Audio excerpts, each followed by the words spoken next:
সকলোৱে আগতে আকাশত থাকি চাই থাকে নহয় মৰ্ত্য লোকত কি কৰে মানুহবিলাকে বীৰবিলাকে ক্ষত্ৰিয়বিলাকে সব মানুহবোৰে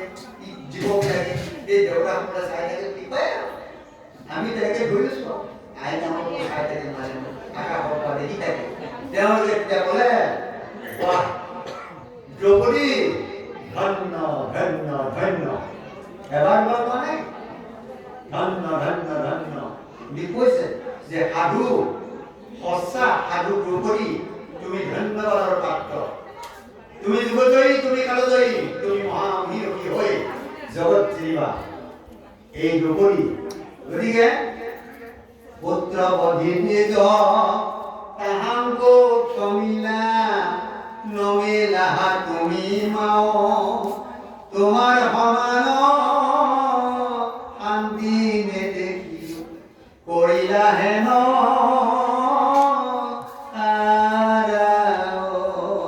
গতিকে তোমাৰ দৰে শান্তি পবিত্ৰতা স্ত্ৰী সত্যসাধ্যী মই আৰু আমি দেখা নাই আজিলৈকে শুনাও নাই তুমি ধন্য হলা বুলি জগতে কৈছে আৰু অকল এজন দুজনে কোৱা নাই সমাজ দেশে এতিয়া আমি আধাৰো দিন লাগিছোঁ শুনা সামাজিক জন যথা জগন্নাথ কথা তথা পুণ্য তীৰ্থৰণী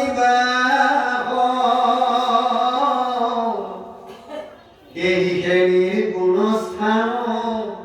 তৈতে কি যে যজ্ঞ দান হৰিহন্ত তথাতে প্ৰকাশ জানি শুনা কৃষ্ণ কথা জন্মগ্ন কৰা বৃথা সমস্ত শাস্ত্ৰই শেষাৰ কৃষ্ণ কথা পঢ়ি হৰি ফুৰে কৰ্ম কৰি সিটো চিন্তে আপোনাৰ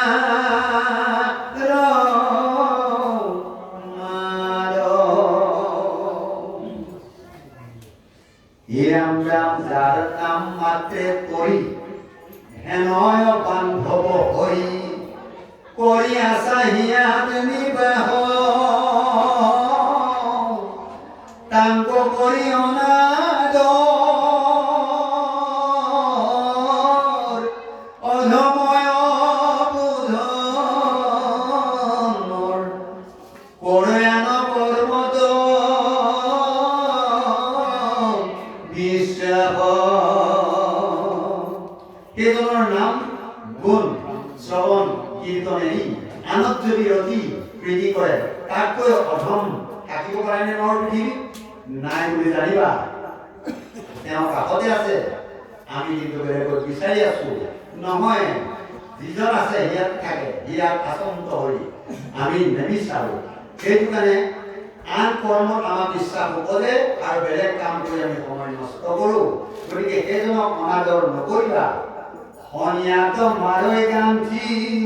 পিন্ধৈ গৰে কাছ কান্থি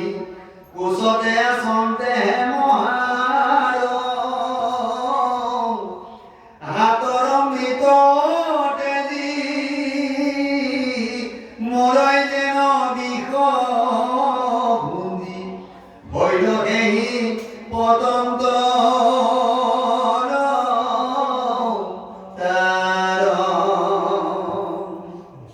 এজন ৰোগীৰ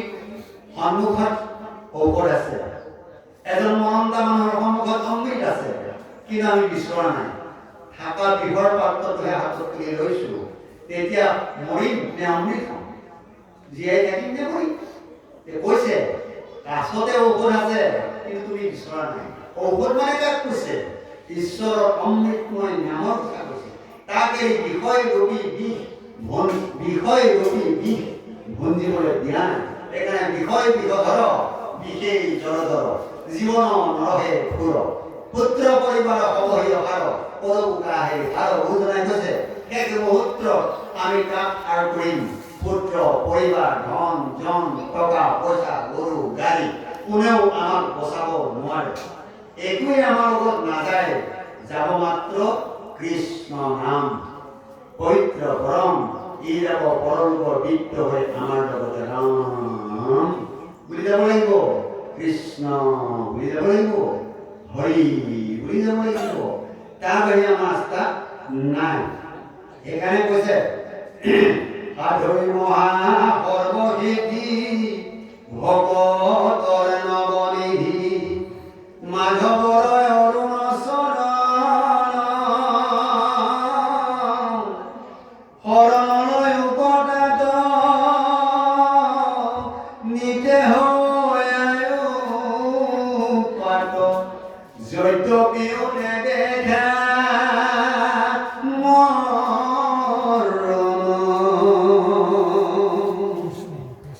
এতিয়াও 100 বছৰ 80 বছৰ জীয়াই থাকিম বুলি ভাবিছা নেকি?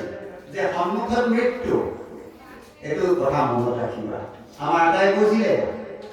যে বাবা মোৰ যিজন মানুহে মৃত্যুক সন্মুখত দেখা নাই,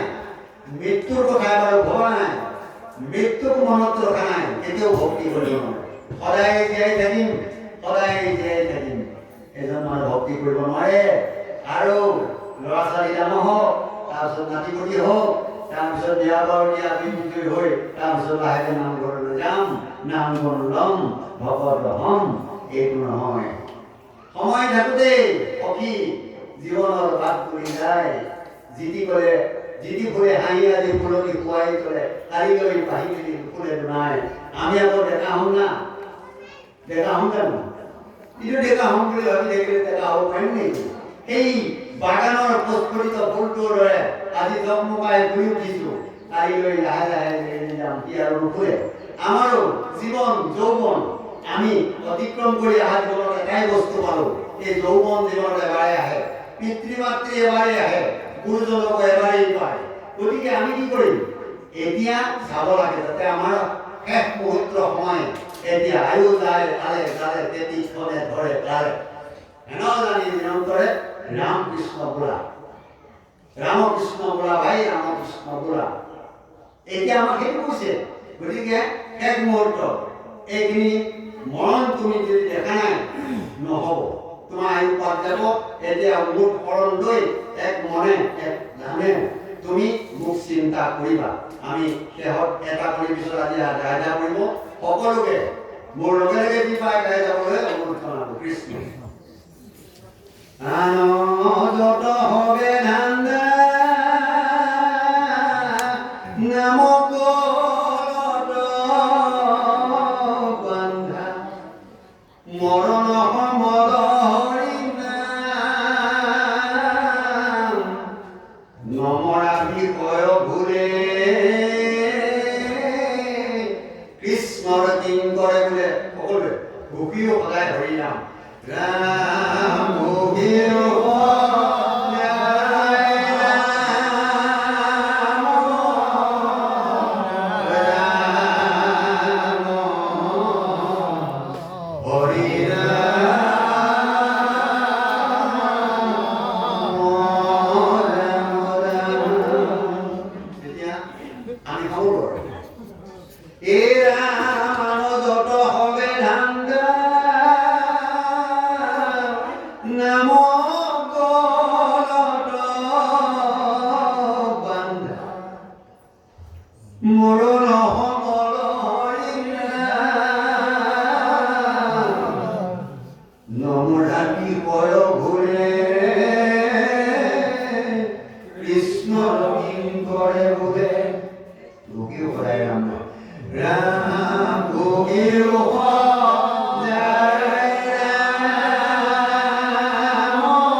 Krishna, Krishna, Hare